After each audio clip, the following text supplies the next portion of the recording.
একটি বছর পরে আবার ফিরে এলো মাহে রমজান। একটি বছর পরে আবার ফিরে এলো মাহে রমজান। মুমিন হৃদয়ে পড়লো সারা, মুমিন হৃদয়ে পড়লো সারা, উঠলো জেগে নতুন প্রাণ। একটি বছর পরে আবার ফিরে এলো মাহে রমজান। একটি বছর পরে আবার ফিরে এলো মাহে রমজান। আল্লাহ তাআলার তরে রোজা পালন করো হে গুনাহগার, নিজের হাতে দিবেন তিনি সিয়াম সাধনার পুরস্কার। আল্লাহ তাআলার তরে রোজা পালন করো হে গুনাহগার, নিজের হাতে দিবেন তিনি সিয়াম সাধনার পুরস্কার। রমজানের এই রোজা পালন আল্লাহ তাআলার ফরমান। একটি বছর পরে আবার ফিরে এলো মাহে রমজান। একটি বছর পরে আবার ফিরে এলো মাহে রমজান। মুমিন হৃদয়ে পড়লো সারা, মুমিন হৃদয়ে পড়লো সারা, উঠলো জেগে নতুন প্রাণ। একটি বছর পরে আবার ফিরে এলো মাহে রমজান।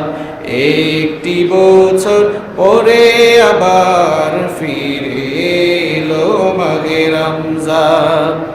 রমজানেরই মাসে প্রভু সত্য পথে গর্ব জীবন, বিপদ আপদ থাকবে না যে, ঠিক মতো হয় যদি রোজা পালন।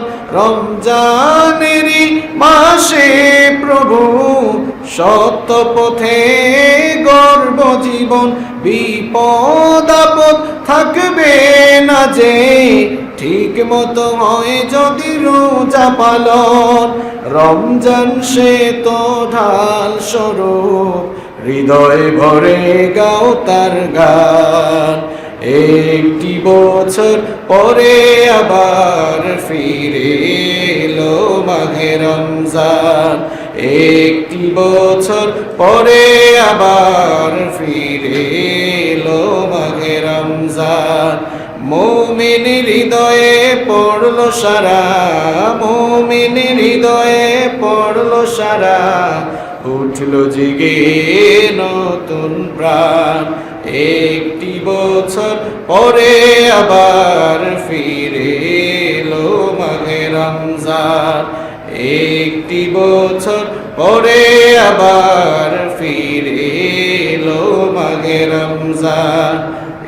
একটি বছর পরে আবার ফিরে এলো মাহে রমজান। সমস্ত প্রশংসা আল্লাহর, যিনি আমাদেরকে সাইয়্যিদুল আইয়াম, সপ্তাহের শ্রেষ্ঠ দিন ইয়াউমুল জুমআহ, জুমার দিনে সবার আগে মসজিদে সমবেত হয়ে আলোচনায় শামিল হওয়ার জন্য তৌফিক দিয়েছেন, সুযোগ দান করেছেন। সেই জন্য আমরা আমাদের মহান রবের দরবারে তার শেখানো ভাষা অনুযায়ী হস্তক অবনত চিত্তে শুকরিয়া আদায় করছি, সকলেই করছি আলহামদুলিল্লাহ।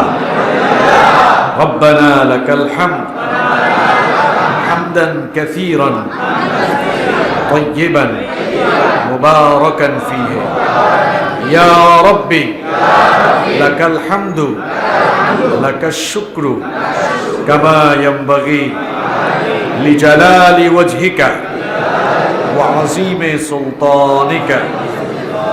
লাকাল হামদু বিল ঈমান ওয়া লাকাল হামদু বিল ইসলাম ওয়া লাকাল হামদু বিল কুরআন।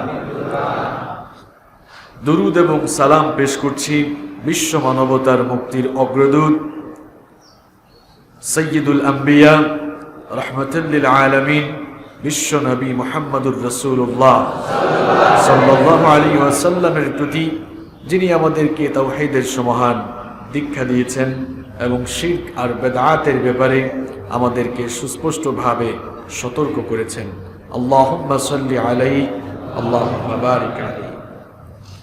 সম্মানিত মুসল্লিবৃন্দ, আজ ২৬ মার্চ বাংলাদেশের জন্য আজকের এই দিনটি অত্যন্ত গুরুত্বপূর্ণ। আপনারা সকলেই জানেন আমাদের দেশে স্বাধীনতার সুবর্ণ জয়ন্তী এখন পালন করা হচ্ছে। আল্লাহ তাআলার শুকরিয়া আমরা আদায় করছি, তিনি আমাদেরকে একটি স্বাধীন সার্বভৌম দেশে বসবাস করার তৌফিক এবং সুযোগ করে দিয়েছেন। আলহামদুলিল্লাহ। স্বাধীনতার জন্য, এই দেশের স্বাধীনতা অর্জনের জন্য আমার দেশের অসংখ্য মানুষ নিজের জীবনকে বিলিয়ে দিয়েছে। অনেক মুক্তিযোদ্ধারা এখনো পৃথিবীতে বেঁচে আছেন। তারা নিজেদের জীবনকে বাজি রেখে ৭১ সালের মুক্তিযুদ্ধে অংশগ্রহণ করেছিলেন।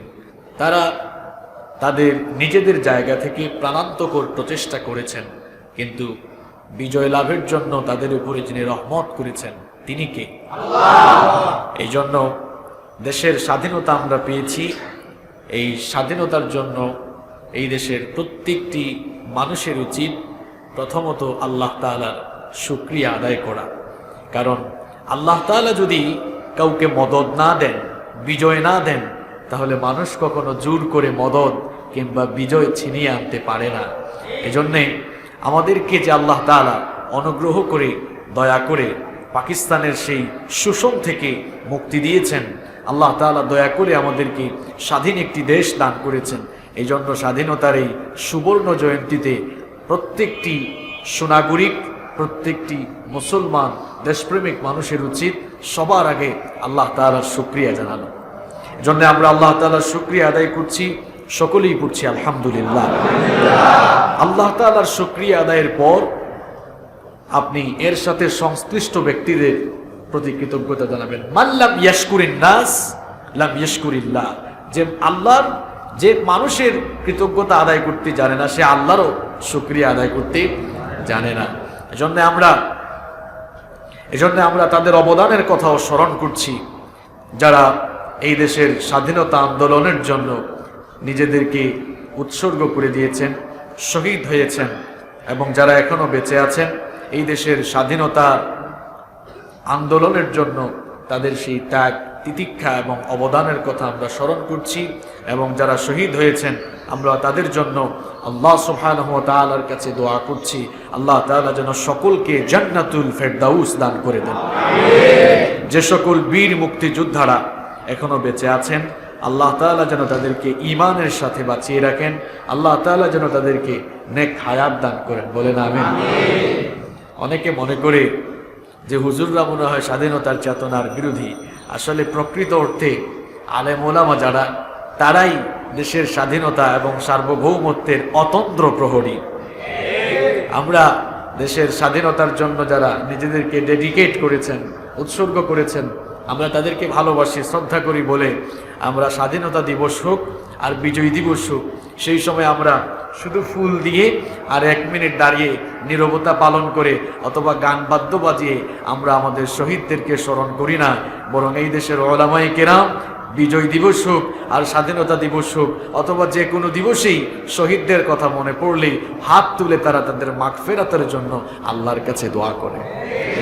এজন্য এদেশের আলেম উলামা, এদেশের প্রত্যেকটি ইমানদার মুমিন, তারা হচ্ছেন স্বাধীনতা সার্বভৌমত্বের অতন্ত্র প্রহরী, এবং তারা হচ্ছেন মুক্তিযোদ্ধা তথা দেশের স্বাধীনতা আন্দোলনের জন্য যারা নিজেদেরকে যারা বিলীন করেছেন, উৎসর্গ করেছেন, সেই সকল আলেম ওলামারা তাদেরকে সবচেয়ে বেশি ভালোবাসেন।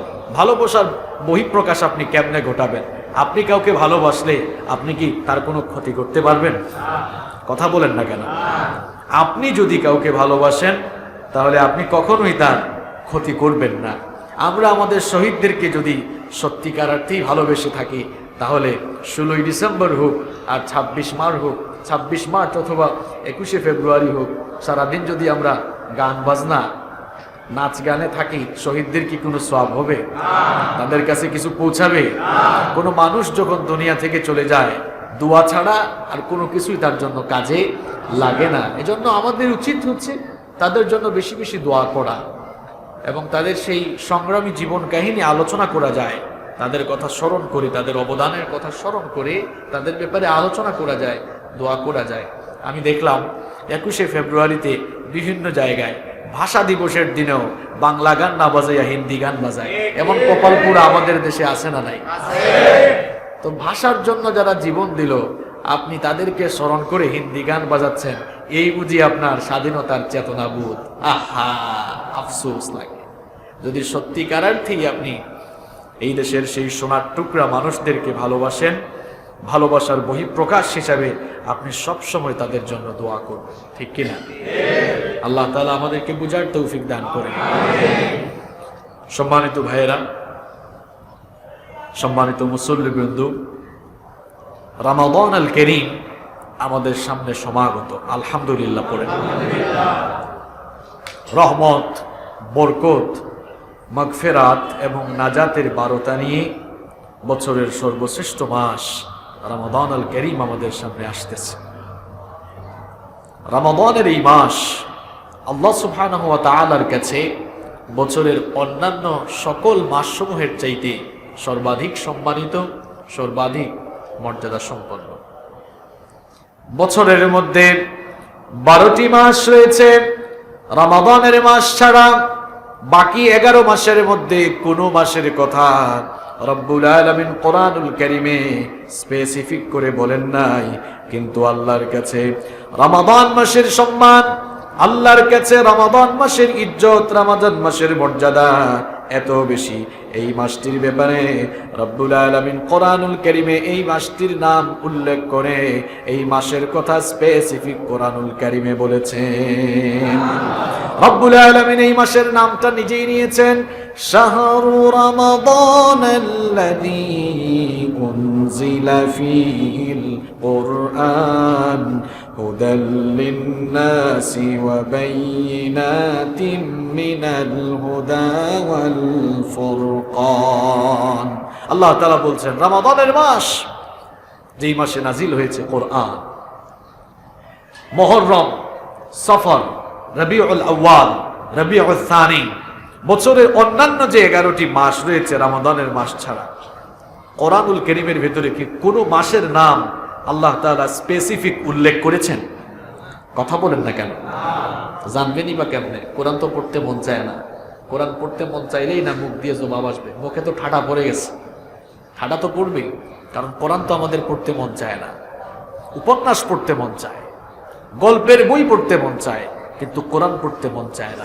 কোনো মানুষ 1 ঘন্টা গল্পের বই, উপন্যাস পড়লে সওয়াব হবে এমন কোনো গ্যারান্টি নাই, কিন্তু 1 ঘন্টা কোরআন পড়লে লক্ষ লক্ষ কোটি কোটি গুণ সওয়াব কামাই করা যায়। সুবহানাল্লাহ।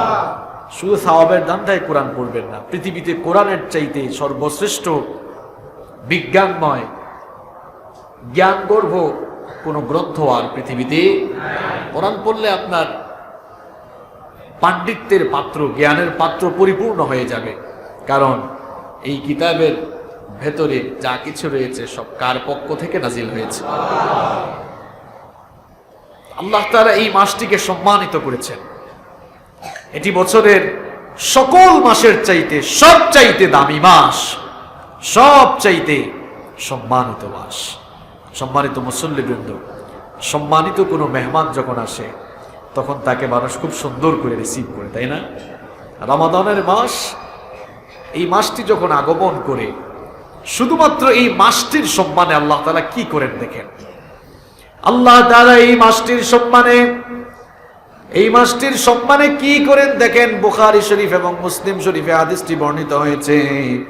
বিশ্বনবী সাল্লাল্লাহু আলাইহি ওয়াসাল্লাম বলেছেন, ইযা জাআ রমাদান ফুতিহাত আবওয়াবুল জান্নাহ ওয়া গুল্লিকাত আবওয়াবুল জাহিম ওয়া সুফিদাতিশ শায়াতিন। বিশ্বনবী সাল্লাল্লাহু আলাইহি ওয়াসাল্লাম বলেছেন, এই রমাদানুল কারীমের সম্মান এত বেশি, এই মাসটির যখন আগমন হয়, এই মাসের সম্মানে রব্বুল আলামিন জান্নাতে যতগুলো দরজা রয়েছে, জান্নাতের সকল দরজা এই মাসের সম্মানে আল্লাহ খুলে দেয়। ওয়া গুল্লিকাত আবওয়াবুল জাহিম, আর জাহান্নামের সমস্ত দরজাগুলোকে বন্ধ করে দেওয়া হয়। আল্লাহু আকবার। ওয়া সুফিদাতিশ শায়াতিন, আর শয়তানকে শৃঙ্খলিত করে ফেলা হয়, শয়তানকে শিকলবন্দি করে ফেলা হয়। কেউ বলতে পারে, হুজুর, শয়তানকে যদি জিঞ্জির দিয়ে বেঁধে রাখা হয়, শিকল দিয়ে বেঁধেই রাখা হয়, তো রমজান মাসে কিছু মানুষ অন্যায় করে কেমনে? শয়তান তো বাধা আছে। শয়তান তো দুই প্রকার। আল্লাহ তাআলা বলেছেন, আল্লাযী ইউওয়াসওয়িসু ফি সুদুরিন নাস মিনাল জিন্নাতি ওয়ান নাস। জিন এবং মানুষ, শয়তানরা মানুষের অন্তরে কি দেয়? ওয়াসওয়াসা দেয়, ধোঁকা দেয়। তো জিন শয়তানকে তো আল্লাহ তাআলা রমজান মাসের সম্মানে বন্দী করে ফেলেন।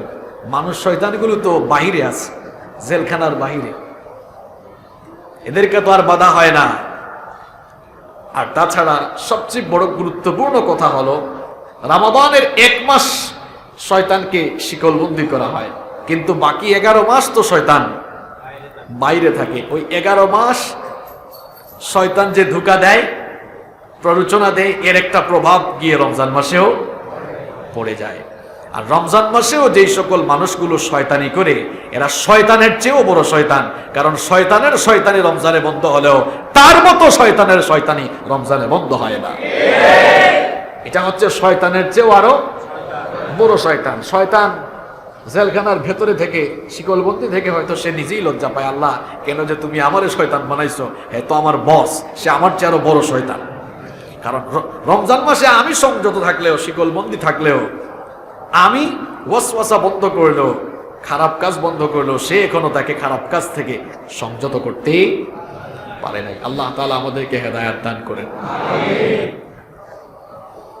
সম্মানিত মুসল্লিবৃন্দ, রমাদানের মাস এসেছে ক্ষমার জন্য, মাগফিরাতের জন্য। এই মাসটি এসেছে যেন আমরা রমাদানুল কারীম, এই একটি মাসকে কাজে লাগিয়ে নিজেদেরকে পবিত্র এবং পরিশুদ্ধ করতে পারি। এমনটি যেন না হয় রমাদানের মাস আসলো, আবার চলেও গেল, কিন্তু আপনার জীবনের কোনো পরিবর্তন ঘটলো না। এমনটি যেন না হয়। কারণ রমাদানের মাস এসেছে মাগফিরাতের জন্য, ক্ষমার জন্য। এই মাসে আল্লাহ তাআলা বান্দাদেরকে মাফ করতে থাকেন। আপনি যদি ওই কাতার থেকে বাতিল হয়ে যান, মাইনাস হয়ে যান, আপনি সবচেয়ে বড় কপাল পোড়া, সবচেয়ে বড় কপাল পোড়া। বুখারী শরীফের হাদিস, রাসূল করিম সাল্লাল্লাহু আলাইহি ওয়াসাল্লাম বলছেন, রাগিমা আনফু আবদিন, রাগিমা আনফু আবদিন, রাগিমা আনফু আবদিন। ওই লোকটা ধ্বংস হয়ে যাক, ওই লোকটির নাক ধুলায় দূষিত হয়ে যাক, ওই লোকটির উপরে লানত। দাখালা আলাইহি রমাদান ফালাম ইগফার লাহু।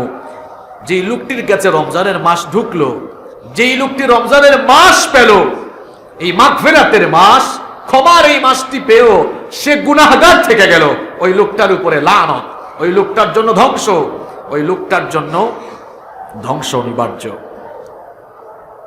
ধ্বংসপ্রাপ্ত বান্দাদের মধ্যে নিজেদেরকে আমরা যেন সামিল করে না ফেলি।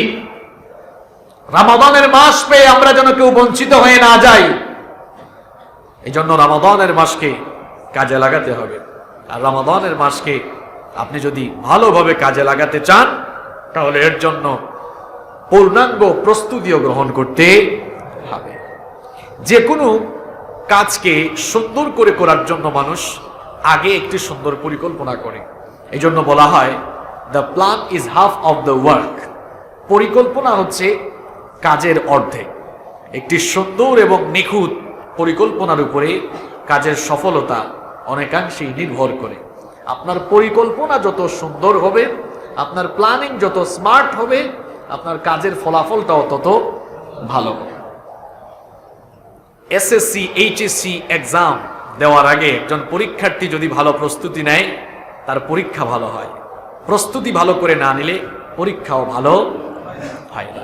রমাদানের মাস আপনার সামনে সমাগত।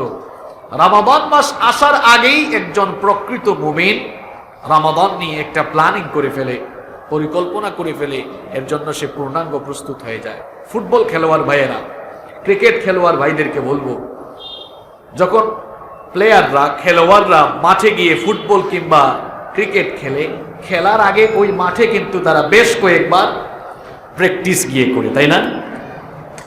প্র্যাকটিস করলে দেখা যায় ম্যাচ ভালো হয়, খেলাটা তত ভালো হয়।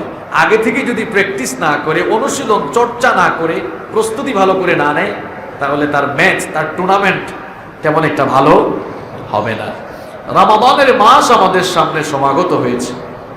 রমাদানের এই মাসটিকে যদি আমরা কাজে লাগাতে চাই, এই মাসের বারাকা যদি আমরা হাসিল করতে চাই, তাহলে আমাদের প্রত্যেককেই রমাদান আসার আগেই পরিপূর্ণ প্রস্তুতি নিয়ে ফেলতে হবে। মাঝে মাঝে আপনাদের বাসায় গেস্ট আসে কিনা? কথা কন না কেন? মেহমান আসে না? গুরুত্বপূর্ণ কোনো মেহমান আসলে আপনি কি মেহমান আসার আগে প্রস্তুতি নেন নাকি মেহমান আসার পরে প্রস্তুতি নেন? মেহমান আসার আগে প্রস্তুতি নেয়। দেখা যায় মেহমান এসে যেই রুমে থাকবেন, রুমে নতুন বেডশিট, রুমটাকে সুন্দর করে ক্লিন করবে, নতুন বেডশিট বিছাবে, ওয়াশরুম ক্লিন করবে, মেহমানের জন্য যা যা করা দরকার বাসার ভেতরে সব করবে। মেহমানের জন্য ভালো বাজার সাজার করে নিয়ে আসবে, ভালো ভালো আইটেমের খাবার দাবার, অনেক মেনু থাকবে। অর্থাৎ মেহমান আসার আগেই আপনি সব প্রস্তুতি সম্পন্ন করে রাখেন। রমাদানের মাস হচ্ছে বছরের সবচাইতে শ্রেষ্ঠ মাস। এই রমাদানের মাস আপনার সামনে আসতেছে, মেহমান আসার আগে আপনি প্রস্তুতি নেন রমাদান মাসকে কাজে লাগাবার জন্য। এই মাস থেকে বরকত পাওয়ার জন্য কি আপনি প্রস্তুতি নেবেন না? অবশ্যই আপনি প্রস্তুতি নেবেন, কারণ পরিকল্পনাই হচ্ছে কাজের অধ্যায়। দুঃখজনক হলেও সত্য, রমজান মাসকে সামনে রেখে সমাজের বিভিন্ন স্তরের বা বিভিন্ন পর্যায়ের মানুষেরা যেই রকম প্রস্তুতি নেয়, এটি আসলে অত্যন্ত দুঃখজনক। রমজান মাসের প্রস্তুতি তো এমন হওয়ার কথা ছিল না। আমাদের দেশের বিভিন্ন স্তরের বিভিন্ন পর্যায়ের মুসলমানরা রমজান আসার আগে কেমন প্রস্তুতি নেয় দেখেন তো, বাস্তবতার সাথে একটু মিলান। যত পলিটিক্যাল পার্টি আছে, পলিটিক্যাল পার্টি রমজানকে সামনে রেখে তারা আগে থেকেই প্রস্তুতি শুরু করে। যেহেতু রমজান মাসে রোজা রাখতে হয়, রোজা রেখে মিছিল মিটিং সভা সমাবেশ করা যায় না, তো রমজানে তো রাজনীতিও বন্ধ করা যাবে না।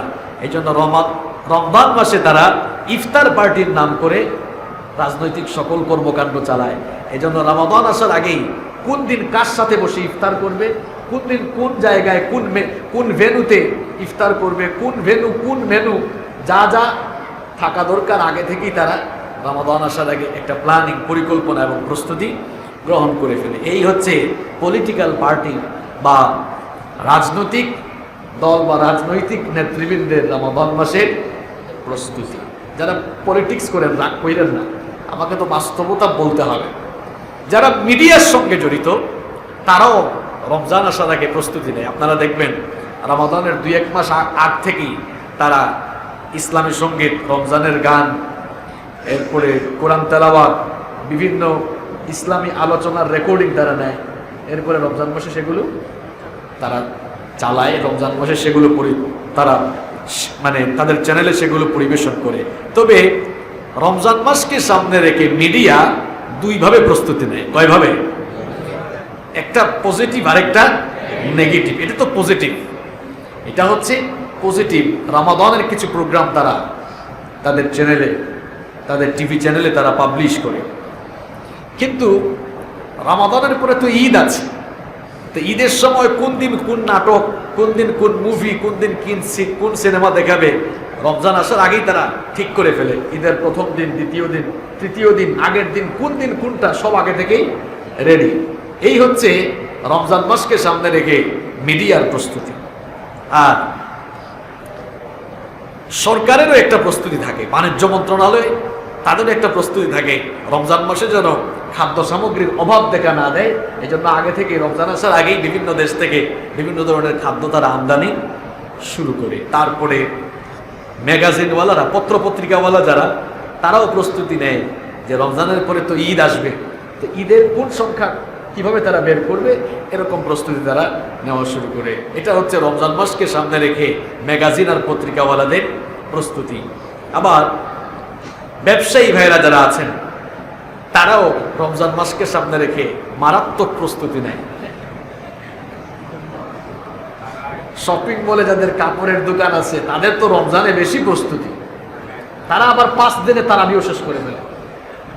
রিয়াজউদ্দিন বাজারের কিছু কিছু জায়গায় অলিগলিতে গেলে দেখা যায়, কিংবা নিউ মার্কেটে, এই মসজিদে 7 দিনে তারাবি পড়ানো হয়, 9 দিনে পড়ানো হয়। কি আপনারা দেখছেন নাকি এরকম? আমি দেখেছি, দেখেই বলতেছি। আরে বাপরে বাপ, মানে 1 সপ্তাহ শেষ করে ফেলবে, বাকি দিন সে ব্যবসা করে। কোরআনের হক আদায় না করে কোরআনের সাথে তামাশা করার এমন অধিকার আপনাকে কে দিয়েছে? তারাবি নামাজ পড়লে আপনি ভালো করে পড়ুন, এই তামসা করছেন কেন? আল্লাহ তাআলা হেদায়েত দান করেন। রমাদানের মাসকে সামনে রেখে বিভিন্ন পর্যায়ের ব্যবসায়ীদের বিভিন্ন ধরনের প্রস্তুতি থাকে। যাদের ভ্যারাইটিজ স্টোর, কাঁচামালের দোকান আছে, মুদি দোকানদার যারা, প্রত্যেকের আলাদা আলাদা প্রস্তুতি। মুদি দোকানদার ভাইয়েরা যারা, সবাই না, কেউ কেউ আছেন রমজান মাস আসলে দাম অটোমেটিক বাড়ে কেন, সিন্ডিকেট করে আগে থেকেই তারা অতিরিক্ত খাদ্য গুদামজাত করে রেখে দেয়, যেন রমজান আসলেই দাম বাড়ানো যায়। এমন ব্যবসায়ীদের জন্য লানত। রমজান মাস আসলে আরাবিয়ান কান্ট্রিগুলোতে দেখা যায় দাম কমে, আর আমার দেশে দাম বাড়ে। রমজান মাসের ইজ্জত দিয়েছেন স্বয়ংকে আল্লাহ। রমজান মাসকে আপনি আর কি ইজ্জত করলেন? দাম কমাতে না পারেন, অন্তত ব্যালেন্স রাখা দরকার ছিল, ব্যালেন্সও রাখছেন না। সিন্ডিকেট করছে অনেকে, করে কি করে না, এটা তাদের প্রস্তুতি। আর কাপড়ের দোকানদার যারা, তারা তো রমজানের আগে থেকে একেবারে কাপড় চোপড় এনে ঈদের বোনাসের সাইনবোর্ড লাগাইয়া তারা আগে থেকেই রমজানের প্রস্তুতি শুরু করে দেয়। এরপরে খাদ্যের দোকানদার যারা, তারা ছোলা, মুড়ি, তারপরে আপনার বেসন, আটা, ময়দা, চাল, যা যা লাগে তারা আগে থেকেই দোকানে ফিল আপ করে রেখে কিংবা গুদামজাত করে রেখে, যাতে দাম বাড়ানো যায়, আগে থেকেই তারা রমজানের জন্য প্রস্তুত হয়ে যায়। আপনারা কি করেন? রমজান মাসের প্রস্তুতি আপনারা কেমনে নেন? আপনাদের অনেকের প্রস্তুতি হলো যে রমজান মাস আসার আগে তেলের দাম বেড়ে যেতে পারে, তেল আগে কিনে ফেলতে হবে, তেল, চাল, ডাল, এরপরে কি জানি বলে, বেসন, চিনি, ছোলা, আটা, ময়দা, যা যা লাগে আপনারা এগুলো কেনার জন্য মরিয়া হয়ে যান। প্রত্যেকদিন বোর সাথে বসে মিটিং করে, দেখো তো লিস্টে কোনটা বাকি আছে, কোনটা লাগবে, কোনটা লাগবে না। মানে প্রস্তুতি দেখে মনে হয় রমজান মাস আসলে খাবার জন্য আসছে, ত্যাগের জন্য আসে নাই। ঠিক কিনা? এই হচ্ছে সমাজের বিভিন্ন পর্যায়ের বিভিন্ন স্তরের মানুষের রমাদানকে কেন্দ্র করে রমাদানের প্রস্তুতি। রমাদানের প্রস্তুতি তো এমন হওয়ার কথা ছিল না। রমাদানকে সামনে রেখে তো একজন মুমিন, একজন ইমানদার, ভিন্ন ধর্মী, ভিন্ন রকম পরিকল্পনা নিবে। কারণ যে রমজান মাস এসেছে, ওই রমজান মাস হয়তো আর সে জীবনেও নাও পেতে, তার অনুভূতি তো অন্যরকম হওয়ার কথা ছিল, তার হৃদয়টা পুলকিত হওয়ার কথা ছিল, তার অন্তরে এক ধরনের আনন্দ উচ্ছ্বাস প্রকাশ হওয়ার কথা ছিল। সেটা না হয়ে আমরা এই আলতু ফালতু কাজ করছি। আল্লাহ তাআলা আমাদেরকে হেদায়েত দান করুন। রমাদান মাসের বরকত আপনারা চান কি চান না? যারা বললেন না, রমাদান মাসের বরকত আপনারা চান কি চান না? এই রমজান মাসে আল্লাহ তাআলার পক্ষ থেকে মাগফিরাত চান কি চান না? রমজানের মাধ্যমে নাজাত চান কি চান না? যদি চান, রমাদান চলে আসতেছে, আর মাত্র 17-18 দিন বাকি আছে। রমজান শুরু হওয়ার আগেই প্রস্তুতি নিয়ে ফেলতে হবে। তাবরানীর বর্ণনায় হাদিস এসেছে, রাসূল করিম সাল্লাল্লাহু আলাইহি ওয়াসাল্লাম বলছেন, ইন্নাল্লাহা ইউহিব্বু ইযা আমিলা আহাদুকুম আমালান আইয়ুতকিনাহু। রাসূল করিম সাল্লাল্লাহু আলাইহি ওয়াসাল্লাম বলছেন, তোমাদের মধ্যে কেউ যখন কোনো একটি কাজ খুব ভালো করে সুন্দর করে করে, আল্লাহ তাআলা সেটিকে পছন্দ করেন। আপনার কোনো কর্মচারী যদি, আপনার নিয়োগকৃত কোনো কর্মচারী যদি কোনো কাজ ভালো করে করে, সুন্দর করে করে আপনি মালিক হিসাবে ওই কর্মচারীর প্রতি আপনার সন্তুষ্টি আসবে কি আসবে না? আমরা যার গোলাম তিনি কে? আমরা তাকে খুশি করার জন্য রমজানকে সামনে রেখে যদি আমরাও সুন্দর একটি প্রস্তুতি নিয়ে ফেলতে পারি, আমাদের উপরে যিনি রহমত, মার্সি, ব্লেসিংস নাজিল করবেন তিনি কে? এজন্য আসুন রমাদান আসার আগে আমরা প্রস্তুতি নিয়ে ফেলি। এখন প্রশ্ন হলো যে রমাদানের প্রস্তুতি আমরা কিভাবে নেব? রমাদানের প্রস্তুতি যেন আপনারা নিতে পারেন, আপনাদেরকে একটু সহযোগিতা করার জন্য রমাদানের কিছু প্রস্তুতি নেওয়ার কথা আজকে আমি বলবো। আমি আপনাদের সামনে রমাদানকে উপলক্ষ করে 12টি প্রস্তুতি নেওয়ার ব্যাপারে অনুরোধ করব। জোরে বলেন তো কয়টা? 12টি। যাদের কাছে স্মার্টফোন আছে লিখে নিয়ে যান। আমি তো এর আগেও বহু জুমায় বলেছি, প্রয়োজনে জুমার দিন আসার সময় প্রত্যেকে ছোট ছোট কিছু প্যাড থাকে না, পকেটে ঢোকানো যায়, কলম আর প্যাড নিয়ে আসবেন। কারণ আমাদের এই ফজমিয়া কন্ট্রাক্টর জামে মসজিদে একটি বিশেষত্ব হচ্ছে, এখানে আমরা প্রত্যেকটি জুমায় নতুন নতুন বিষয়ে কথা বলি এবং একাডেমিক স্টাইলে যেন আপনি শিখে যেতে পারেন, ওই পদ্ধতিতে পয়েন্ট ভিত্তিক আমরা কথা বলে থাকি। এজন্য চেষ্টা করবেন, খাতা কলম তো নিয়ে আসা যাবে না, কলম আর ছোট একটি প্যাড রাখেন, বাসায় টেবিলে রেখে দিবেন যে এটা হচ্ছে আমার জুমার জন্য একটা ছোট নোট। প্রত্যেক জুমায় আসার সময় এই কলম আর নোট নিয়ে আসবেন। পারবেন তো ইনশাআল্লাহ? ইনশাআল্লাহ। তাহলে রমাদানকে উপলক্ষ করে, রমাদানকে সামনে রেখে রমাদানের বরকত হাসিল করার জন্য আমরা কতটি প্রস্তুতি নিব? কয়টা প্রস্তুতি নেব? এই 12টি প্রস্তুতি নেওয়ার ব্যাপারে আমি আপনাদেরকে সাজেস্ট করছি। আমি আশাবাদী, আমি আশা ব্যক্ত করছি যে এই 12টি প্রস্তুতি যদি আমি সহ আমরা সবাই নিতে পারি, তাহলে আমাদের এই বছরের রমাদান খুব ইফেক্টিভ হবে, খুব কার্যকর হবে এবং রমাদানের বরকত আমরা হাসিল করতে পারবো ইনশাআল্লাহ। চলুন আমরা শুরু করি। নাম্বার 1, 1 নাম্বার হচ্ছে রমাদানকে উপলক্ষ করে, রমাদানকে সামনে রেখে আল্লাহ তাআলার কাছে বেশি বেশি দোয়া করা যেন রমজানকে আপনি পেয়ে যান। কারণ রমাদানের তো আরো 17-18 দিন বাকি আছে। এই 17-18 দিন দূরের কথা, 17-18 সেকেন্ডও দূরের কথা, 1 ন্যানো সেকেন্ডেরও আমাদের কোনো গ্যারেন্টি। রমাদানের মাস সামনে, এই মাসের কল্যাণ থেকে যেন আমরা বঞ্চিত না হই। এজন্য প্রত্যেকটি মুহূর্তে এখন থেকে আল্লাহর কাছে দোয়া করতে হবে, আল্লাহ তাআলা আপনি দয়া করে আমাদেরকে রমজান পর্যন্ত পৌঁছিয়ে দেন। আরো আসতে বলেন আমিন। রজব মাস শুরু হয়ে গেলেই রাসূল করিম সাল্লাল্লাহু আলাইহি ওয়াসাল্লাম দোয়া আরম্ভ করে দিতেন, আল্লাহুম্মা বারিক লানা ফি রজব ওয়া শাবান ওয়া বাল্লিগনা রমাদান। এর অর্থ হচ্ছে, হে আল্লাহ, রজব এবং শাবানকে আপনি আমাদের জন্য বরকতময় করে দিন, আর রমাদান পর্যন্ত আপনি আমাদেরকে পৌঁছিয়ে দিন।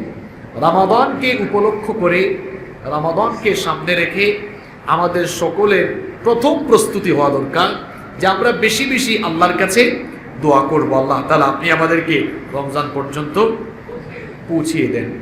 বিখ্যাত তাবেঈ মুআল্লা ইবনে ফদল রাহিমাহুল্লাহ তিনি বলছেন, সাহাবী এবং তাবেঈদের যুগে তারা রমজান আসার 6 মাস আগে থেকেই দোয়া করা শুরু করতেন, আল্লাহ আপনি আমাদেরকে রমজান পর্যন্ত পৌঁছান।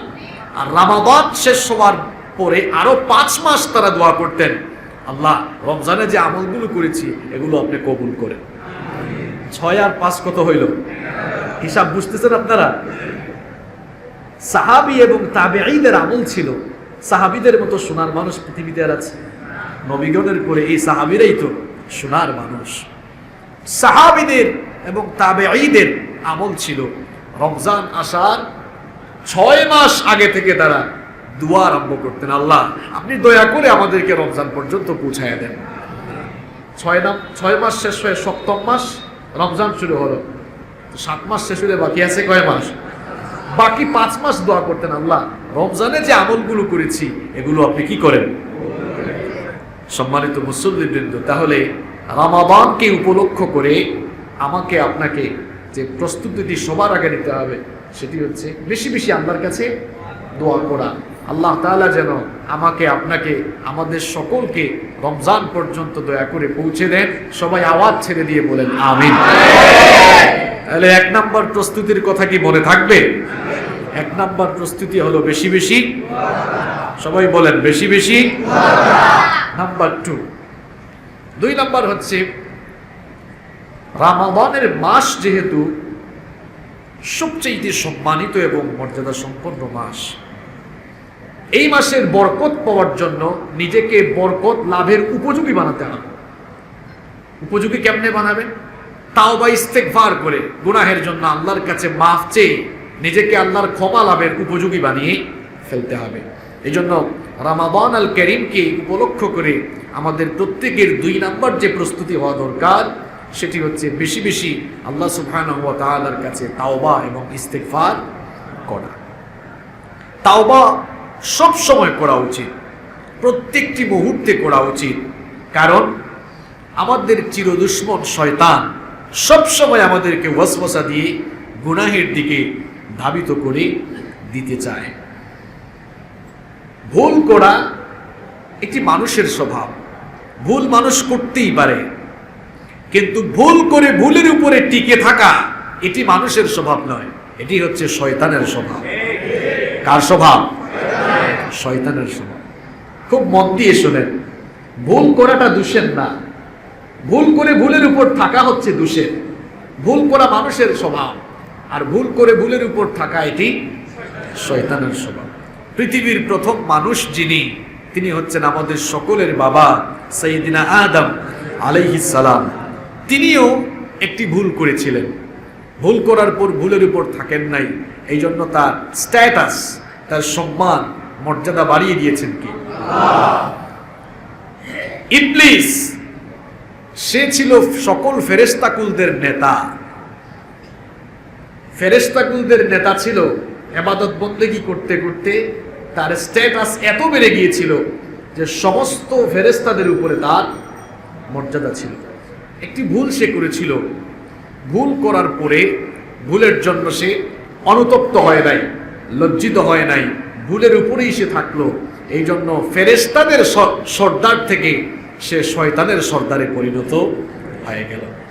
জন্য ভুল করে ভুলের উপর টিকে না থাকাটাই হচ্ছে মানুষের স্বভাব। আমাদের বাবা সাইয়্যিদিনা আদম আলাইহিস সালামকে রব্বুল আলামিন তার নিজের কুদরতি হাতে বানালেন। রব্বুল আলামিন সাইয়্যিদিনা আদম আলাইহিস সালামকে তার নিজের হাতে বানানোর পর জ্ঞান এবং যোগ্যতার সকল দিক দিয়ে রব্বুল আলামিন তাকে শ্রেষ্ঠত্ব দিলেন। এরপরে ফেরেশতাদের সামনে এনে ফেরেশতাদেরকে তিনি অর্ডার করলেন, আমার ফেরেশতারা, আমার বানানো এই আদমকে তোমরা সাজদা গাও, আমার বানানো আদমকে তোমরা সাজদা করো। ইবলিস ছাড়া সকল ফেরেশতারাই সাইয়্যিদিনা আদম আলাইহিস সালামকে সাজদা দিল। ইবলিস সাইয়্যিদিনা আদম আলাইহিস সালামকে সাজদা দিল না। রব্বুল আলামিন বললেন, কি ব্যাপার ইবলিস, সকলেই তো আদমকে সাজদা দিল, কিন্তু তুমি কেন সাজদা দিলে না? ইবলিস তখন অহংকার করে বলেছিল, খালাকতানি মিন নার ওয়া খালাকতাহু মিন তুরাব, ওগো আল্লাহ, আপনি আমাকে আগুন থেকে সৃষ্টি করেছেন, আর আদমকে আপনি মাটি থেকে সৃষ্টি করেছেন। মাটির চাইতে আগুনের দাম বেশি, কারণ মাটি সব সময় নিম্নমুখী থাকে আর আগুন ঊর্ধ্বমুখী হয়। এই জন্য তার চাইতে আমার শ্রেষ্ঠত্ব বেশি। আনা খায়রুম মিন, আমি তার চাইতে উত্তম, সুতরাং আমি কেন তাকে সাজদা দিব? আল্লাহ তাআলা বললেন, কোনো প্রকার কথা বলা যাবে না, আমার আদেশ তুমি অমান্য করেছো, এই জন্য আমি তোমাকে আজ জান্নাত থেকে বের করে দিলাম।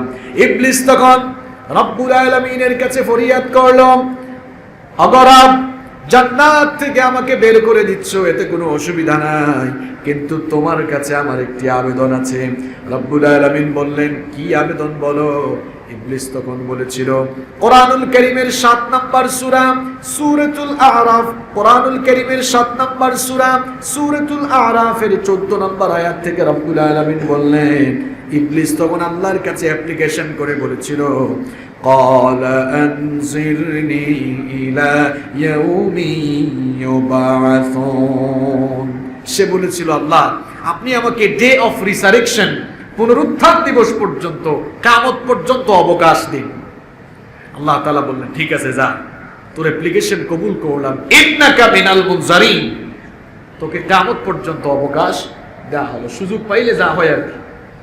এই সুযোগ পেয়ে ইবলিস এবার বলল, قال فبما أغويتني لأقعدن لهم صراطك المستقيم ثم لآتينهم من بين أيديهم ومن خلفهم وعن أيمانهم وعن شمائلهم ولا تجد أكثرهم شاكرين।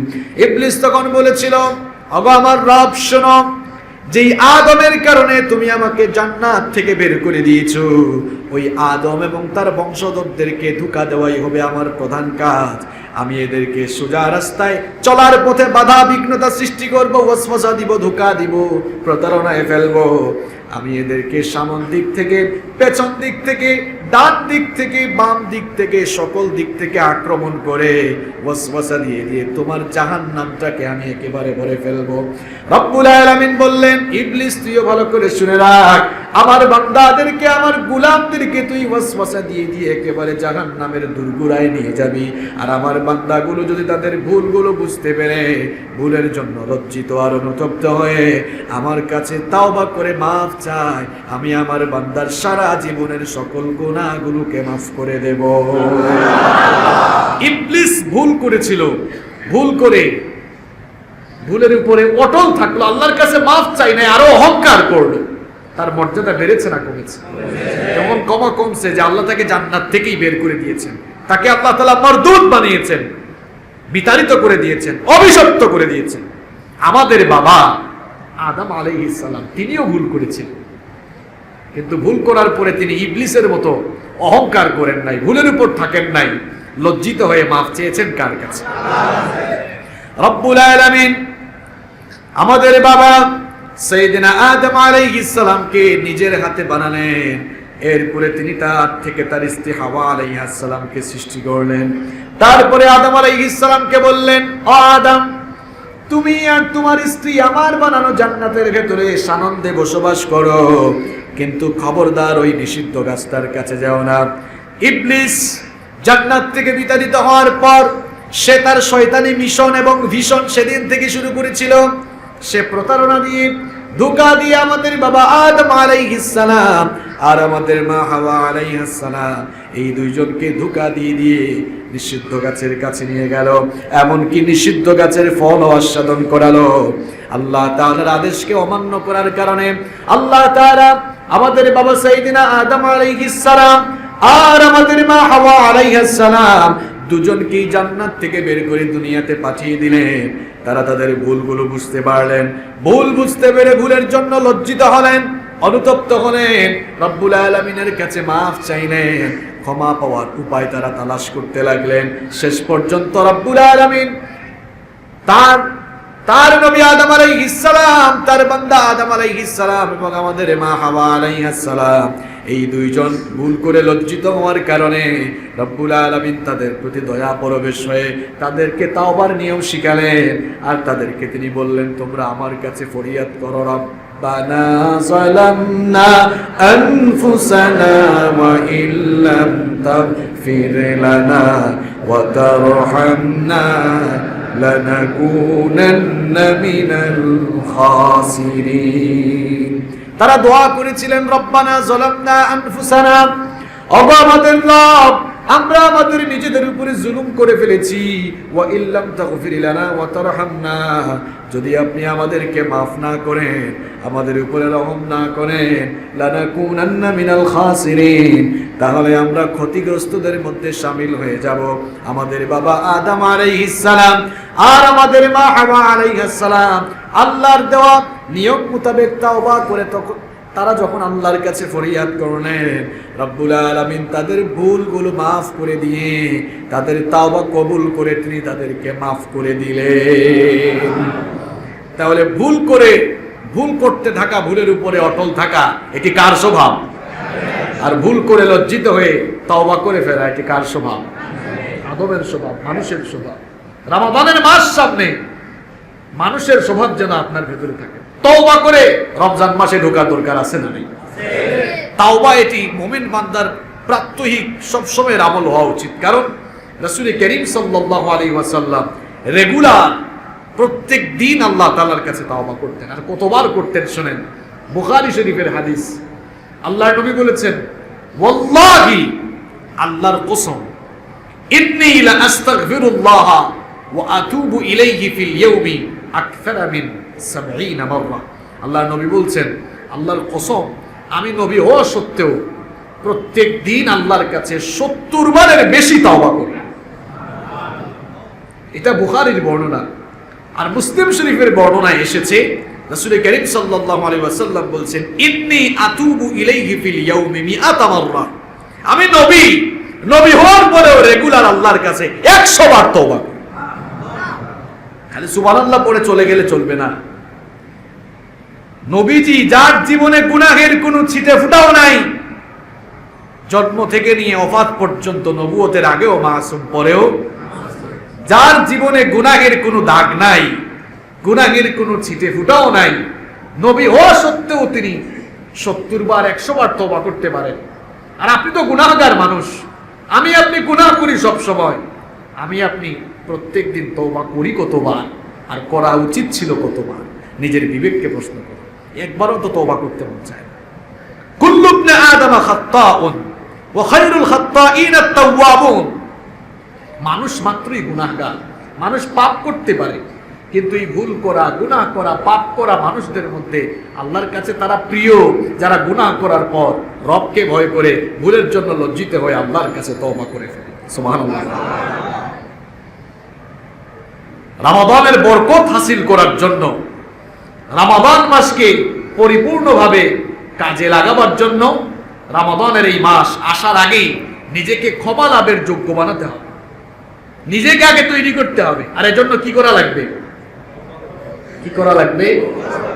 তওবা। এই জন্য কি আলেম ওলামাদের কাছে জুমার নামাজের পরে দৌড়াদৌড়ি শুরু করবেন যে হুজুর আমাদেরকে তওবা করান? হ্যাঁ, তাওবা আপনি নিজে নিজেই করবেন। তাওবার অনেক আলফাজ রয়েছে। আপনি আস্তাগফিরুল্লাহ পড়ে আল্লাহর কাছে তাওবা করতে পারেন, চোখের পানি ছেড়ে দিয়ে আল্লাহর কাছে মাফ চাইতে পারেন। আপনার তওবা কবুল হয়ে যাবে যদি আপনি ৫টি শর্ত ফিল আপ করতে পারেন। কয়টা শর্ত? এই ৫টি শর্ত ফিল আপ না করে সারা জীবন তওবা করলেও তওবা কবুল হয় না। তওবা কবুলের ৫টি শর্ত আছে। জোরে কোন কয়টা? ১ নাম্বার হচ্ছে আপনি যে একজন গুনাহগার মানুষ, এটা স্বীকার করা, স্বীকৃতি দেওয়া যে আল্লাহ, আমি একজন গুনাহগার, আমি এক পাপিষ্ঠ, আল্লাহ তাআলার কাছে স্বীকৃতি দেওয়া। ২ নাম্বার হলো এই যে আপনি গুনাহ করেছেন, পাপ করেছেন, এই জন্য লজ্জা প্রকাশ করা, অনুশোচনা ফিল করা, আল্লাহ আমি যে গুনাহগুলো করেছি এর জন্য আমি নিজেই লজ্জিত, আমি অনুতপ্ত, এই কাজগুলো করা আমার উচিত হয় নাই। ১ নাম্বার স্বীকার করা, ২ নাম্বার লজ্জিত হওয়া, ৩ নাম্বার হলো আল্লাহ আমি তো না বুঝে করে ফেলেছি, শয়তানের ধোঁকায় করে ফেলেছি, আল্লাহ এখন আপনি আমাকে মাফ করে দেন, আপনি দয়া করেন আমার উপরে, কারণ আমি তো আপনার দরবারের ভিখারি, আপনি আমাকে ফিরিয়ে দিলে আর কারো কাছে যাওয়ার কোনো সুযোগ নাই। আপনি হৃদয়ের সমস্ত আকুতি, হৃদয়ের সমস্ত আবেগ প্রকাশ করে আল্লাহর কাছে মাফ চাইতে থাকেন। এটা হচ্ছে তাওবা কবুলের ৩ নাম্বার শর্ত। নাম্বার 4, ৪ নাম্বার হচ্ছে এই পাপের কাজগুলো আপনি সেকেন্ড টাইম আর করবেন না। আল্লাহর কাছে ওয়াদা করে, আল্লাহ আপনি মাফ করেন, আমি ওয়াদা করছি এই কাজগুলো আমি আর করব না। নাম্বার 5, তাওবা কবুলের 5 নাম্বার শর্ত হলো হাক্কুল ইবাদ। বান্দার হক নষ্ট করে থাকলে বান্দার কাছে গিয়ে মাফ চাইতে হবে, অথবা তার হক তার কাছে ফিরিয়ে দিতে। আপনি তো আল্লাহর কাছে মাফ চাইছেন, হাক্কুল্লাহ, হাক্কুল্লাহ, আল্লাহর হকের সাথে সংশ্লিষ্ট বিষয়গুলো, এগুলো আল্লাহ তাআলার মাফ করার ইখতিয়ার রয়েছে। তিনি চাইলে মাফ করতেও পারেন, চাইলে মাফ নাও করতে পারেন। আপনি নামাজ পড়েন নাই, রোজা রাখেন নাই, মিথ্যা বলেছেন, যাকাত ফরজ হওয়ার পরেও দেন নাই, কিংবা আপনি আল্লাহ তাআলার হকের সাথে সংশ্লিষ্ট বিষয়গুলোকে অমান্য করেছেন, এজন্য আপনি আল্লাহর কাছে তওবা করলে আল্লাহ চাইলে আপনাকে মাফ করে দিতেও পারেন। কিন্তু আপনি যে মানুষের গীবত করেছেন, আপনি যে মানুষকে কষ্ট দিয়েছেন, আপনি যে আরেকজনের জায়গা জমি জোর করে দখল করে নিয়েছেন, আপনি যে আরেকজনের ঘর বাড়ি দখল করে নিয়েছেন, এটা হাক্কুল্লাহ না হাক্কুল ইবাদ? এটা আল্লাহর হক না বান্দার হক? বান্দার হক কিন্তু খুব গুরুত্বপূর্ণ। আপনি যে মানুষের উপরে এত জুলুম করলেন আর ভিআইপি সেজে বসে আছেন, এই মানুষগুলোর কাছে গিয়ে মাফ চান। এই মানুষগুলোর কাছে যদি মাফ না চান, এরা যদি মাফ না করে, কিংবা এই মানুষগুলোর হক তাদের প্রাপ্য অনুযায়ী তাদের কাছে যদি ফিরিয়ে না দেন, আর বাইতুল্লাহর ইমাম খতিব সাহেবের কাছেও গিয়ে যদি তওবা করেন, কিয়ামত হয়ে যাবে, আপনার তওবা কিন্তু কবুল হবে না। হাক্কুল ইবাদ, বান্দার হক খুব গুরুত্বপূর্ণ বিষয়। এজন্য মানুষের হক নষ্ট করা যাবে না। আল্লাহ তাআলা আমাদেরকে হেদায়েত দান করেন। রমাদানকে উপলক্ষ করে 2 নম্বর প্রস্তুতি গ্রহণ করব, নিজেদেরকে ক্ষমা লাভের যোগ্য বানাবো, রমজানের বরকত পাওয়ার উপযুক্ত বানাবো। আর এই জন্য রমজান আসার আগেই তওবা ইস্তেগফার করে নিজেকে পবিত্র এবং পরিশুদ্ধ করে ফেলতে হবে। আল্লাহ তৌফিক দান করেন। রমাদানকে উপলক্ষ করে, রমজানকে সামনে রেখে কয়টি প্রস্তুতি নিব আমরা? 5টি। 12টি। বলো, আমার বলো, কয়টি?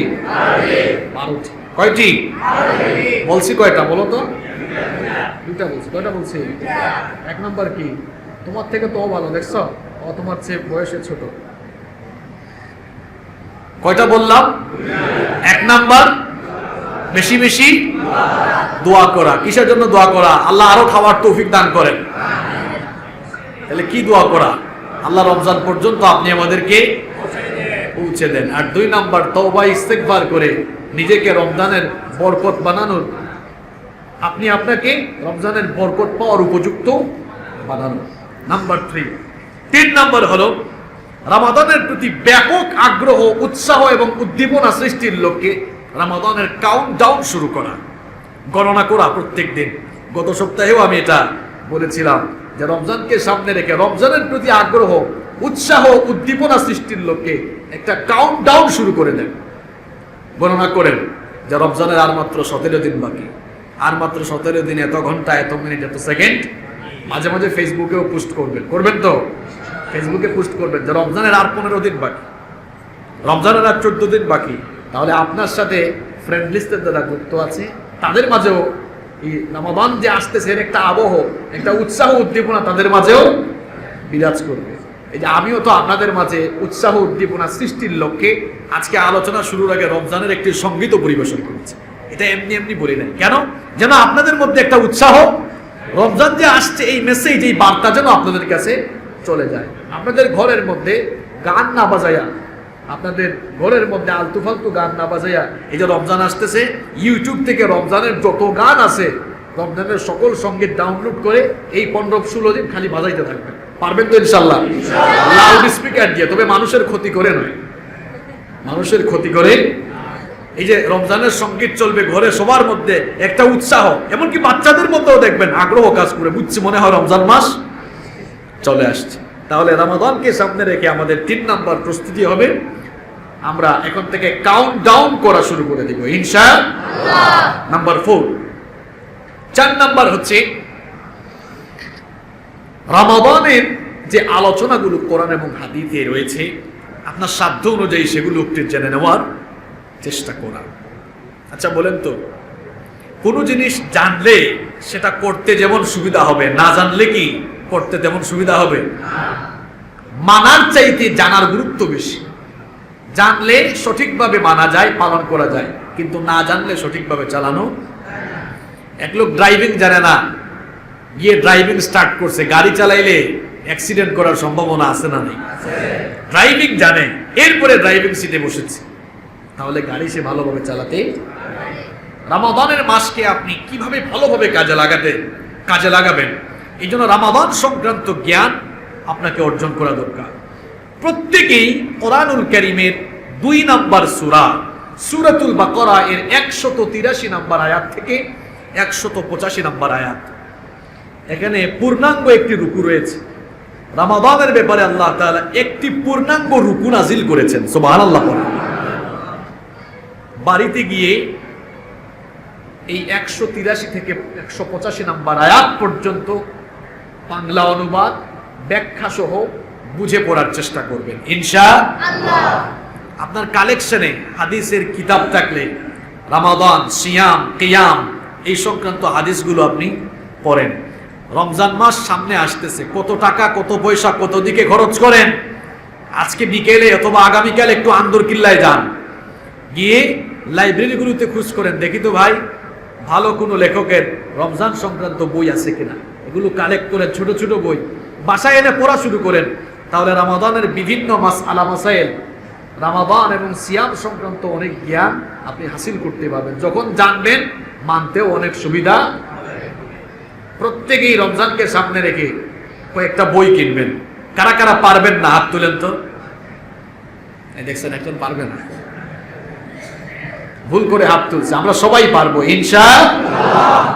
আল্লাহ তৌফিক দান করেন। কয়টা বললাম? 4টা। নাম্বার 5 নাম্বার হচ্ছে এই রমজানকে আপনার জীবনের শেষ রমজান মনে করুন। এই রমজানকে আপনি আপনার জীবনের শেষ রমজান মনে করুন। রমজানকে ভালোভাবে কাজে লাগাতে হলে রমজানের 5 নাম্বার প্রস্তুতির কথা আমি আপনাকে বলছি। এই রমজানকে আপনি আপনার জীবনের শেষ রমজান মনে করুন, কারণ এমনও হতে পারে আগামী বছরের রমজান আমার আপনার নসিবে নাও থাকতে পারে। আপনি নিজেকে দেখছেন ভালো মানুষ, সুস্থ মানুষ, আরে ভাই কোন সময় মানুষ অসুস্থ হয়ে যায় সেটা কেউ। আপনাদের আশেপাশের অনেক লোকেরা গত বছরের রমজান মাস আপনাদের সাথে পালন করেছে, এই বছরের রমজান মাস আসার আগেই তারা কবরে চলে গিয়েছে। আছে আছে এরকম। প্রত্যেক দিন কত মানুষ মারা যাচ্ছে। এই ফজমিয়া কন্ট্রাক্টর মসজিদের মাইকে মাঝে মাঝে বিভিন্ন মানুষের মৃত্যুর খবর এলান করা হয়, ঘোষণা করা হয়। সময়ের ব্যবধানে একটি দিন আসবে যেদিন এই ফজমিয়া কন্ট্রাক্টর মসজিদ থেকে হয়তো আপনার আমার মৃত্যুর খবরও এলান করা হবে। কত মানুষের জানাজা আমরা দেই, একদিন মানুষও আমাদের জানাজা পড়বে, এতে কোনো সন্দেহ। মৃত্যু হচ্ছে মানুষের জীবনের সবচাইতে বস্তুনিষ্ঠ, অলঙ্ঘনীয় এবং অনিবার্য মহাসত্য। মৃত্যু থেকে আমরা কেউ পালিয়ে বাঁচতে পারবো না। এই জন্য সম্মানিত মুসল্লিবৃন্দ, কত রমজান আসলো আর গেল, জীবন তো পরিবর্তন হচ্ছে না। এই রমজানকে মনে করুন জীবনের শেষ রমজান, আগামী বছরের রমজান আর পাবেন না, এটা মনে করে এই বছরের রমজানকে কাজে লাগান। তাহলে দেখবেন রমাদান মাসে ইবাদত বন্দেগীর প্রতি মনোযোগ আরো বেড়ে যাবে ইনশাআল্লাহ। কয়টা বলেছি? 5টা। নাম্বার 6 নাম্বার হচ্ছে রমাদান মাসে আমরা রোজা রাখবো। এজন্য আগে থেকেই আমরা প্রস্তুতি হিসাবে এখন থেকে কিছু রিহার্সাল করব। সেই রিহার্সালটা কেমনে? এই মাসে আমরা কিছু কিছু নফল রোজা সাধ্য অনুযায়ী রাখার চেষ্টা করব। আর গত জুমায় আমি এই শাবানের মাসের ফজিলতের ব্যাপারে কথা বলেছি। শাবানের মাসে রাসূল করিম সাল্লাল্লাহু আলাইহি ওয়াসাল্লাম ইবাদত বন্দেগীর প্রতি অত্যন্ত মনোযোগী হয়ে যেতেন। আম্মা জান আয়েশা রাদিয়াল্লাহু আনহা তিনি হাদিস বর্ণনা করছেন। আয়েশা রাদিয়াল্লাহু আনহা যিনি রাসূল করিম সাল্লাল্লাহু আলাইহি ওয়াসাল্লামের সহধর্মিণী, যিনি রাসূল সাল্লাল্লাহু আলাইহি ওয়াসাল্লামকে একেবারে কাছ থেকে দেখেছেন। সুবহানাল্লাহ। তিনি বলছেন মা রাআইতু রাসূলুল্লাহি সাল্লাল্লাহু আলাইহি ওয়াসাল্লাম ইস্তাকবালা সিয়ামা শাহরিন ইল্লা রমাদান। তিনি বলছেন আমি রাসূল করিম সাল্লাল্লাহু আলাইহি ওয়াসাল্লামকে রমজান মাস ছাড়া অন্য কোন মাসে পুরা মাস রোজা রাখতে দেখি নাই। ওয়া মা রাআইতুহু আকতারা সিয়ামান মিনহু ফি শাবান। আর শাবান মাসে তিনি যত বেশি নফল রোজা রেখেছেন অন্য কোন মাসে তিনি এত বেশি নফল রোজা রাখতেন না।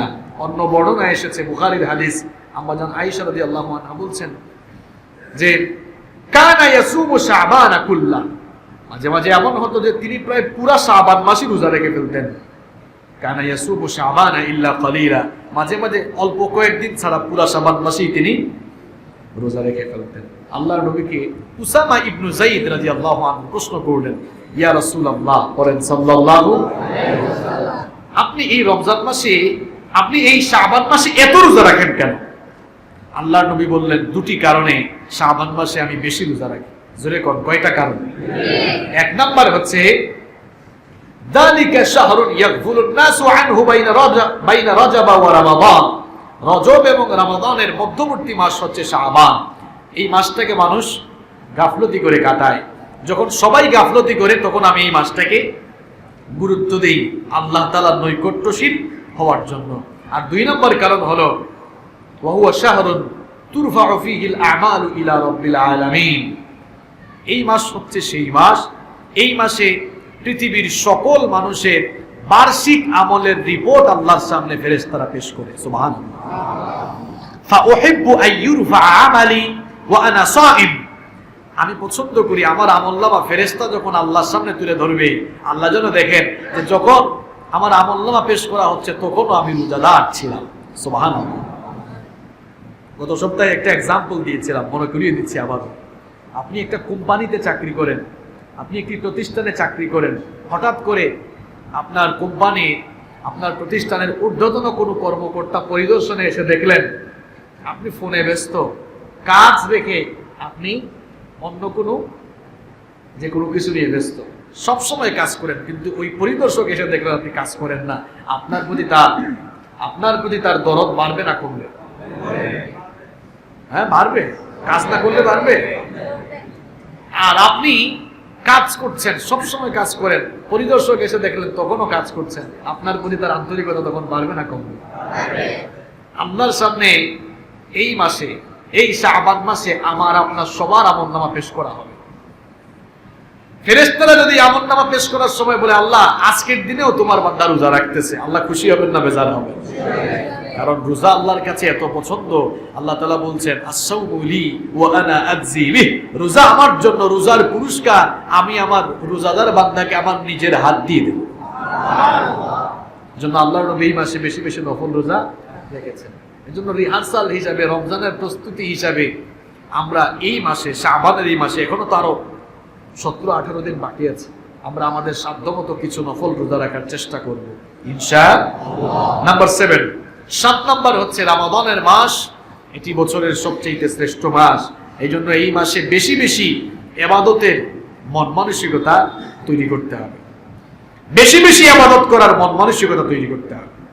আমরা এখন কম ইবাদতের মন মানসিকতায় ব্যস্ত। ওই যে বললাম এক সপ্তাহে তারাবি শেষ, আর যুবক তরুণ ভাইয়েরা প্রথমে 2-3 দিন তারাবিতে আসে, এরপর আর আসে না, ফেসবুকে থাকে। এমনটি যেন না হয়। এই মাসের গুরুত্ব আপনাকে বুঝতে হবে। রাসূল করিম সাল্লাল্লাহু আলাইহি ওয়াসাল্লাম বলেছেন রমাদানের এই মাস এতই মর্যাদাপূর্ণ, এতই সম্মানিত মাস, আল্লাহর কোন বান্দা যখন রমজান মাসে একটি ফরজ ইবাদত পালন করে অন্য মাসের 70টি ফরজের সমান সওয়াব আল্লাহ আমলনামায় দান করে দেয়।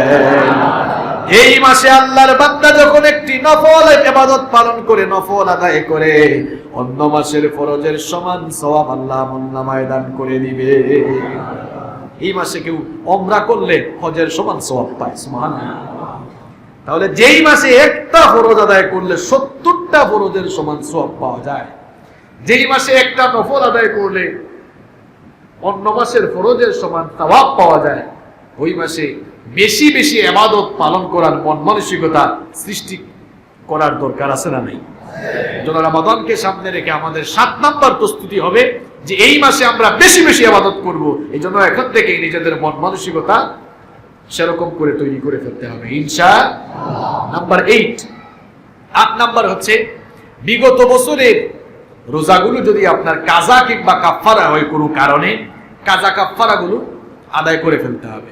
কারণ বিগত বছরের রোজাকে কাজা রেখে, কাফফারা রেখে নতুন বছরের রোজা শুরু করা যায় না। বিশেষ করে মা বোনদের কাজা থাকতে পারে। এজন্য মা বোনদেরকে আমরা বলবো রমাদানের মাস আসার আগেই বিগত বছরের কাজা রোজাগুলো আপনি কমপ্লিট করে ফেলুন। এটি হচ্ছে রমাদানকে উপলক্ষ করে আমাদের 8 নাম্বার প্রস্তুতি। নাম্বার 9 নাম্বার হচ্ছে রমাদানের এই মাসকে আপনি আত্মগঠনের মাস হিসাবে গ্রহণ করুন। 40 বছর 50 বছর বয়স আমাদের অনেকের হয়ে গিয়েছে। যুবক তরুণ ভাইদেরকে বলছি 20, 22, 25 বছর বয়স হয়েছে। জীবনে কত রমজান আসলো আর গেল, কিন্তু আপনার জীবন বদলালো না। এটি তো দুর্ভাগ্য, এবং আফসোসের বিষয় ছাড়া আর কিছুই না। রমজানের মাসকে আপনি নিজেকে তৈরি করা, নিজের মানোন্নয়ন, নিজের আত্মগঠনের মাস হিসাবে গ্রহণ করুন, যে এই বছরের রমজান মাসে আমি আমাকে পবিত্র করে ফেলবো, পরিশুদ্ধ করে ফেলবো। এই বছরের রমজানে রোজা রাখার মাধ্যমে তাকওয়ার চর্চা করে আমি আমাকে পরিবর্তন করব ইনশাআল্লাহ। এটি হচ্ছে 9 নম্বর প্রস্তুতি। নাম্বার 10, 10 নম্বর হচ্ছে রমাদানকে সামনে রেখে একটি সুন্দর রুটিন তৈরি করা। একেবারে সাহরি থেকে নিয়ে শুরু করে ইফতার পর্যন্ত, ইফতারের পর থেকে নিয়ে সাহরি রাত পর্যন্ত 24টি ঘন্টা কিভাবে কাটাবেন আপনার বাসার ড্রয়িং রুমে, পড়ার টেবিলে, বেডরুমে একটা রুটিন এখন থেকে তৈরি করে লাগায় রাখেন। এই রুটিন অনুযায়ী রমজানে চলবো। আমি রাত 2টায় ঘুম থেকে উঠবো, লিখেন, রাত 2টা ঘুম থেকে উঠবো, এরপরে ওয়াশরুমে ঢুকবো, ফ্রেশ হয়ে 2:10 আমি তাহাজ্জুদে দাঁড়াবো, রাত 3টায় আমি সাহরি খেতে বসবো, এরপরে ফজরের নামাজে যাব, ফজরের নামাজ থেকে এসে আমি আধা ঘন্টা কোরআন পড়বো, এরপরে ঘুমাবো, রাত 9টায় সকাল 9টায় ঘুম থেকে উঠবো, চাকরিতে যাব, ফিরে এসে আবার হাদিস পড়বো। এক কথায় আপনি 24 ঘন্টা কি কি করবেন, সুন্দর একটা রুটিন তৈরি করেন। ভালো ছাত্ররা রুটিন তৈরি করে পড়াশোনা করে, আর দুর্বল ছাত্ররা, ফেল করা ছাত্রদের কোনো রুটিন নাই। আপনি রমজান মাসে যদি পাস করতে চান, বরকত হাসিল করতে চান, রুটিন তৈরি করে ফেলবেন ইনশাআল্লাহ। আমরা রমজানের আগের জুমায় একটু খোঁজ খবর নিব যে কারা কারা রুটিন তৈরি করছেন। সবাই পারবেন তো ইনশাআল্লাহ? আজকে বাসায় গিয়ে শুরু করে দেব। নাম্বার 11 নাম্বার হচ্ছে রমাদানের মাস, শাহরুর রমাদান। এটি হচ্ছে আল্লাযী উনজিলা ফীহিল কুরআন। এই মাসটি হচ্ছে শাহরুল কুরআন, এটা কোরআনের মাস। এই মাসের ইজ্জত বেড়েছে, সম্মান বেড়েছে, মর্যাদা বেড়েছে একটি কারণে, সেই কারণ হচ্ছে কোরআন নাজিল হওয়ার কারণে, ঠিক কি না? এই জন্য রমাদানকে সামনে রেখে আমার আপনার 11 নম্বর প্রস্তুতি হবে, যারা এখনো কোরআন শিখতে পারি নাই, রমজান আসার আগেই কোরআন শিখে ফেলতে হবে, অথবা কোরআন শেখার কাজ এখন থেকে শুরু করে দিতে হবে। পারবেন তো ইনশাআল্লাহ? রমাদানকে সামনে রেখে আমরা সবাই কোরআন শিখবো, কারণ কোরআন ছাড়া নাজাতের কোনো উপায় নাই। নাম্বার 12 নাম্বার হচ্ছে এখন থেকে তাহাজ্জুদের নামাজের প্র্যাকটিস বাড়িয়ে দিন, যেন রাতের বেলা, রমাদানের রাতের বেলা যেন কিয়ামুল লাইল, তারাবি এবং তাহাজ্জুদের নামাজ আদায় করতে আপনার কোনো কষ্ট না হয়। এর জন্য এখন থেকে অভ্যাস শুরু করে দিন, তাহলে রমাদানের মাসকে ভালোভাবে কাজে লাগানো যাবে ইনশাআল্লাহ। আমি অত্যন্ত সংক্ষেপে রমাদানকে কেন্দ্র করে, রমাদানকে উপলক্ষ করে 12টি প্রস্তুতি নেওয়ার ব্যাপারে আমি আপনাদেরকে সাজেস্ট করলাম। এই 12টি প্রস্তুতি যদি আমরা নিতে পারি, তাহলে রমাদানের মাস কাজে লাগবে ইনশাআল্লাহ। আমরা 15 থেকে 20 সেকেন্ডে এই 12টি পয়েন্ট আবার উল্লেখ করছি। 1 নাম্বার, আল্লাহর কাছে বেশি বেশি দোয়া করা, যেন আমরা রমজানটা পেয়ে যাই। 2 নাম্বার হচ্ছে বেশি বেশি তওবা এবং ইস্তিগফার করা। 3 নাম্বার হচ্ছে কাউন্টডাউন শুরু করে দেওয়া, গণনা শুরু করা। 4 নাম্বার হচ্ছে রমাদান সংক্রান্ত বই, কুরআন, হাদিস এগুলো বেশি বেশি পড়া। 5 নাম্বার হচ্ছে এই বছরের রমজানকে জীবনের শেষ রমজান মনে করা। 6 নাম্বার হচ্ছে রিহার্সাল হিসাবে, প্রস্তুতি হিসাবে এই শাবান মাসে সাধ্য অনুযায়ী কিছু কিছু নফল রোজা পালন করা। এরপরে 8 নাম্বার হচ্ছে রমাদান মাসে বেশি বেশি ইবাদত পালনের মন মানসিকতা তৈরি করা। নাম্বার 8 নাম্বার হচ্ছে বিগত বছরের রোজা থাকলে, কাজা রোজা থাকলে, কাফারা থাকলে সেগুলো কমপ্লিট করা। নাম্বার 9 নাম্বার হচ্ছে রমাদানের মাসকে আত্মগঠন এবং নিজের মানোন্নয়নের মাস হিসাবে গ্রহণ করা। নাম্বার 10 নাম্বার হচ্ছে রমাদানের জন্য সুন্দর একটি রুটিন তৈরি করা। নাম্বার 11 কোরআন শেখার জন্য সিদ্ধান্ত নেওয়া। নাম্বার 12 নাম্বার হচ্ছে তাহাজ্জুদের প্র্যাকটিস করা। এই 12টি কাজ করলে আমাদের এই বছরের রমজান একটি চমৎকার, ফ্যান্টাস্টিক একটি রমজান হবে ইনশাআল্লাহ। আল্লাহ তাআলা আমাদেরকে এই প্রস্তুতিগুলো নেওয়ার তৌফিক দান করুন। আমরা সবাই বলি আমিন। কেউ দাঁড়াবে?